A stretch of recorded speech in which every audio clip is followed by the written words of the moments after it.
अगर अब्दुल्ला झूठ बोलता है, डॉक्टर BN पांडे की रिपोर्ट, बट्टा सीतारमन की किताब पर और पत्थर उठाकर देखो नालायको, जाहिलो, अकल के दुश्मनों। औरंगजेब ने उस मूर्ति को उठाकर दूसरी जगह रखवाता है, उस मंदिर को तोड़ दिया जाता है औरंगजेब के जरिए नहीं, वहां के खुद लोकल इंसानों के जरिए, वहां के राजाओं के जरिए से कि ये जगह नापाक हो गई, बेटी की इज्जत लूटी गई, तो हम इस जगह को नहीं देखना चाहते।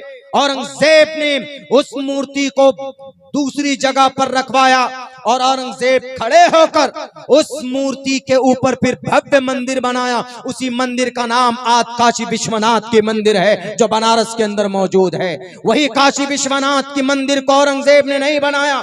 जब आसाम गए, कामाख्या देवी की मंदिर को बनाने वाला औरंगजेब था। जब ये उज्जैन गए, महाकाली की मंदिर को बनाने वाला यही औरंगजेब था। और कई जगहों के ऊपर औरंगजेब ने मंदिरें बनाई हैं। जब ये मुंगेर पहुंचे तो वहां सीता कुंड, जो गर्म पानी निकलता है, वहां पर 70 बीघा जमीन औरंगजेब ने अता किया है सीता कुंड को। ये तो टीवी पर नहीं चलाया जाता, ये कभी भी डिबेट में नहीं आता, सिर्फ अपने डुप्लीकेट खुदाओं की चापलूसी करते हैं ये लोग। और फिर नफरत की बात है कि मंदिर तोड़कर बनाया गया, मंदिर तोड़कर बनाया गया।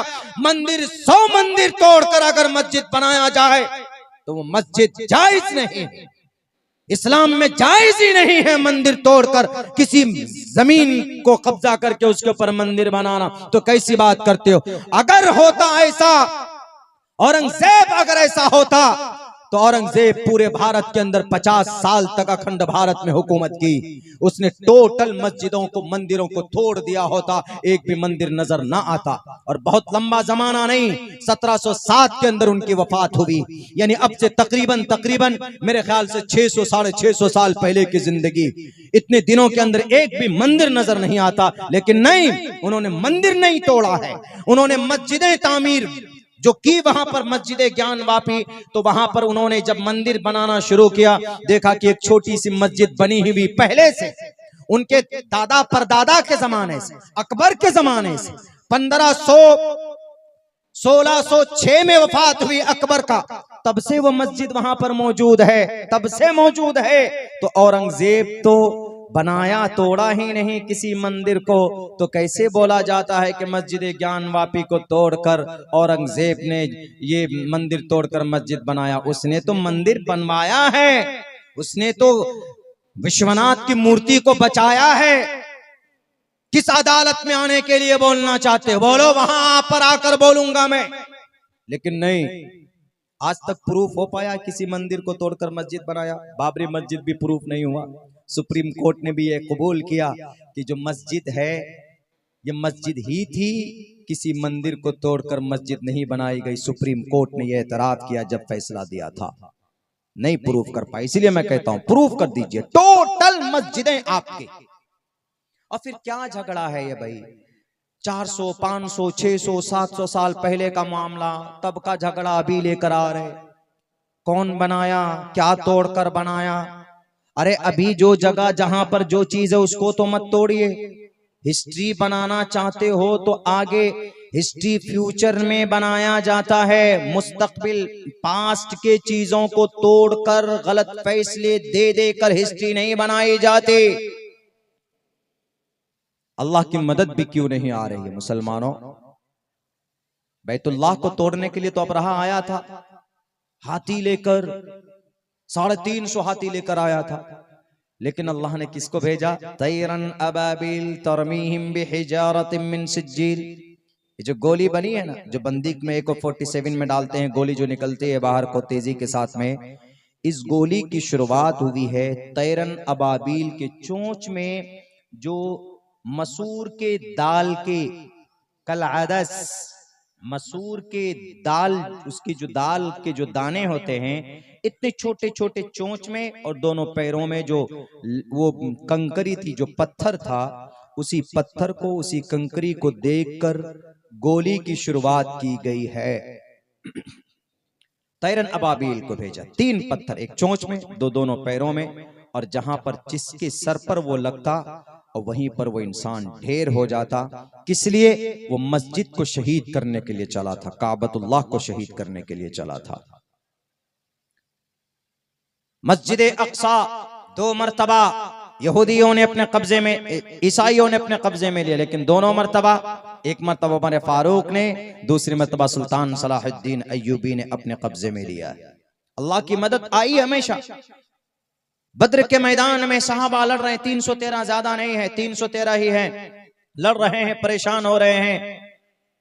ईमान इतना मजबूत था, अमल इतना अच्छा था कि फौरन अल्लाह ने आसमान से हजरत जिब्राइल के जरिए उनकी निगरानी में कई हजार फरिश्तों को भेजा कि जाओ जिब्राइल, हमारे नबी लड़ रहे हैं, अब बड़े नेक इंसान हैं, अगर ये जिंदा रहे, बाकी रह गए तो दुनिया में इस्लाम का बोलबाला होगा, नहीं अगर वो खत्म हो गए, अल्लाह के नबी की दुआ थी, तो पूरी दुनिया से ईमान और इस्लाम का जनाजा निकल जाएगा। तो अल्लाह ने वहां पर भी मदद की। लेकिन आज ज्ञानवापी मस्जिद शहादत के करीब है, आज जामे मस्जिद बाबरी मस्जिद शहीद कर दी गई, मस्जिद अक्सा यहूदियों के कब्जे में, कुर्तबा की जामे मस्जिद ईसाइयों के कलीसाओं के रोमन कैथोलिक के कब्जे में है। क्या वजह है कि अल्लाह की मदद नहीं आ रही है? वजह कौन है? अल्लाह की मदद में रुकावट कौन है? हमारा और आपका बुरा अमल रुका हुआ है। हजरत मूसा को अल्लाह ने कहा कि ए मूसा, जब तुम पर कोई जालिम बादशाह, जब तुम पर कोई जालिम बादशाह मुसल्लत हो जाए, एक चाय बेचने वाला पीएम बन जाए और एक घंटी बजाने वाला सीएम बन जाए, तो समझ जाना कि तुम्हारी कौम के जब उनका जुल्म बढ़ जाए, कोई भी बन सकता, पीएम कोई बन सकता, सीएम कोई बन सकता, लेकिन जब उनका जुल्म बढ़ जाए तो समझ जाना कि तुम्हारे बुरे आमाल की वजह से उनका जुल्म बढ़ा है। जब कोई जालिम बादशाह तुम पर मुसल्लत हो जाए तो समझ जाना कि तुम्हारे बुरे आमाल, तुम्हारे बुरे अफआल बहुत बढ़ गए हैं, गुनाह बहुत बढ़ रहे हैं तुम्हारे। इसीलिए तुम दुआ करना, हजरत मूसा से रब कह रहा है कि दुआ करना और कौम के लोगों से कहना कि तौबा करो, अलग अलग मत हो जाओ।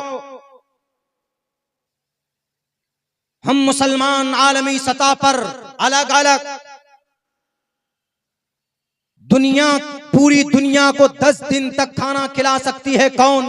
जजीरतुल अरब। पूरी दुनिया को 10 दिन तक बिठाकर इतनी दौलत अल्लाह ने दी।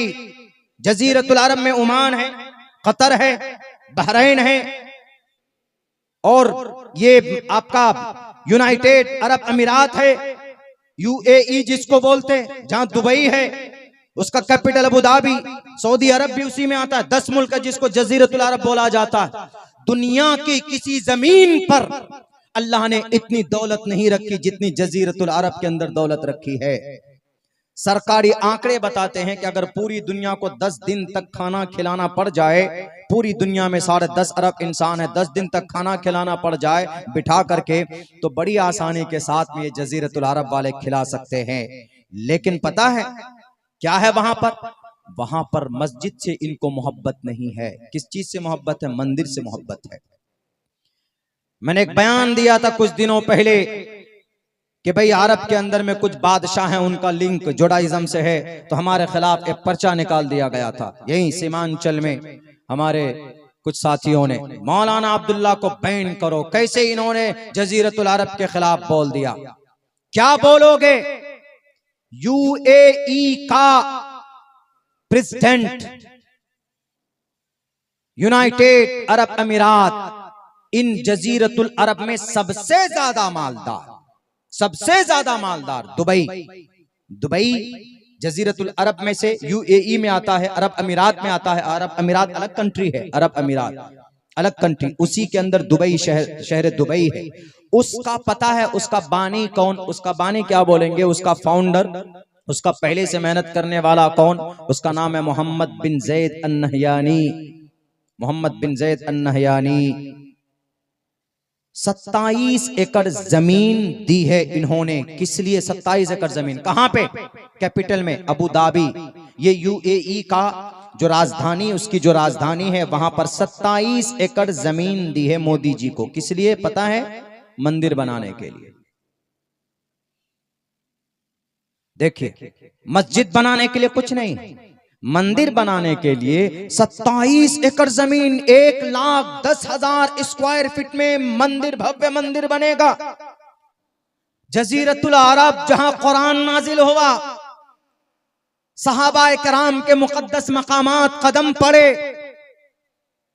जिब्राइल अमीन की आमद हुई, वो जजीरतुल अरब जहां पेट्रोल निकलता है, जहां डीजल निकलता है, जहां कोयले, जहां सोने चांदी निकलते, मोहम्मद बिन जैद अन-नहयानी ने कहा मैं आपको 27 एकड़ जमीन दे रहा हूं, कोई पैसा नहीं, लेकिन आप इंडिया के अंदर मोदी जी हमारे बाबरी मस्जिद को वापस कर दीजिए।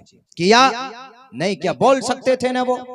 इसीलिए मैं कहता हूं कि एक नंबर के मुनाफिक हैं ये जजीरतुल अरब के अंदर जितने भी बैठे हुए लोग हैं, पैसों के गुलाम हैं।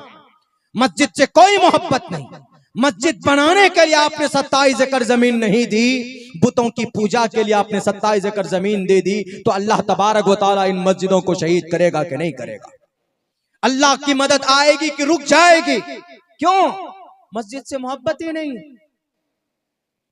केरला के अंदर में सैलाब और तूफान आया, 500 करोड़ रुपए दिए उन्होंने, यूएई वालों ने, यूनाइटेड अरब अमीरात वालों ने, लेकिन वहीं करीब में गजा पट्टी में 50,000 मार दिए गए, शहीद कर दिए गए।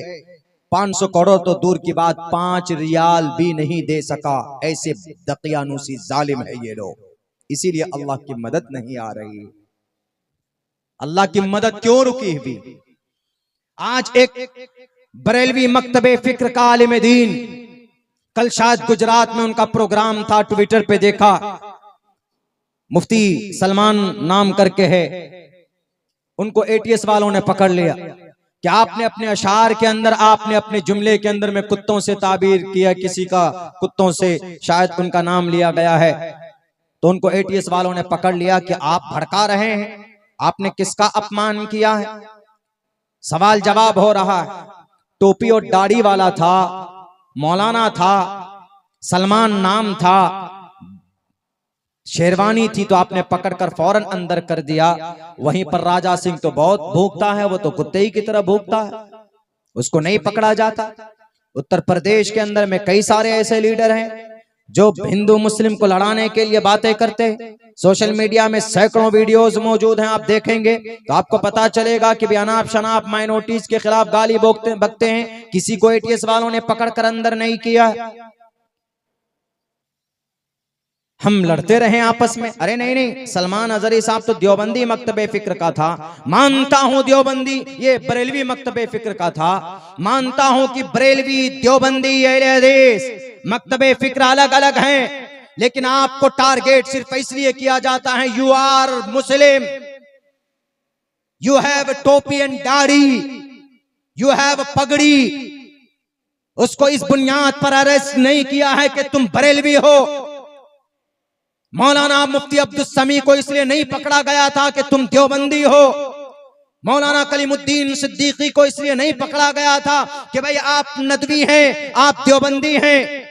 मौलाना जर्जीस को इसलिए नहीं पकड़ा गया था कि भाई आप अहले हदीस के तर्जमान हैं।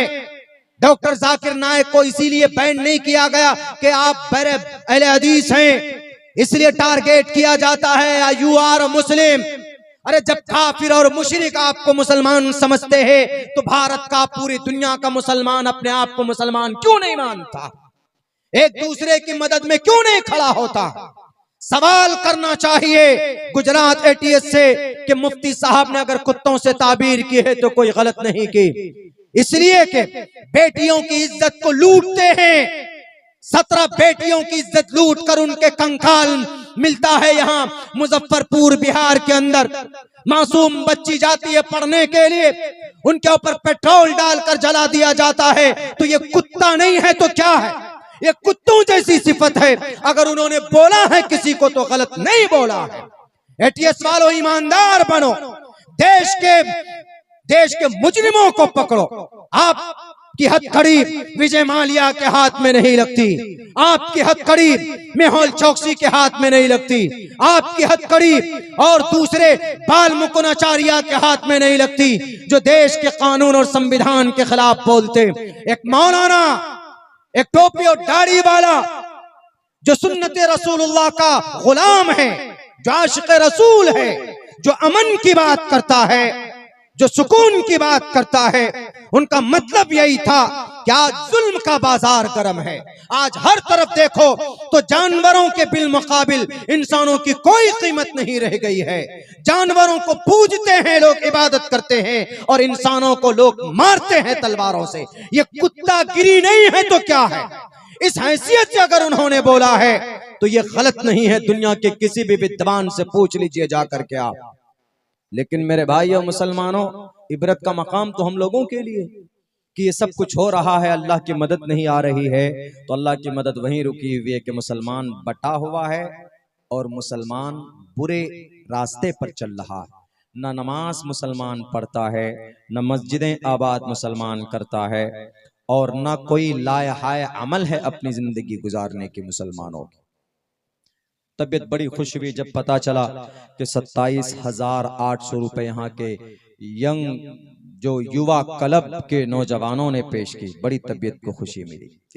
इस मिल्लत और इस तकदीर के नक्शे को अगर कोई चेंज कर सकता है, इस देश के सिस्टम को, बुरे सिस्टम को कोई बदल सकता है, इस कौम की खोई हुई इज्जत अगर दोबारा कोई वापस ला सकता है, तो वो सिर्फ हमारे जवान हैं, अगर वो सही रास्ते पर आ जाए तो। कोई लाहे अमल नहीं हमारे नौजवानों का। ये जनवरी है, ये फरवरी है ना, फरवरी की 14 तारीख की तैयारी अभी से हमारा जवान कर रहा हो। वैलेंटाइंस डे गिफ्ट गैर महरमों के लिए।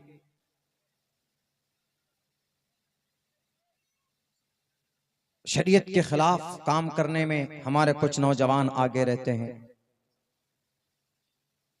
जुल्म के खिलाफ बोलना सीखो और अपने अल्लाह जिससे राजी हो वो काम करो। 24 घंटा वो काम करो, कहीं पर जुल्म होता है तो उसके खिलाफ बोलो। डरो मत कि नहीं जनाब कुर्सी इख्तिदार पर बैठा हुआ एक बड़ा अहंकारी इंसान है,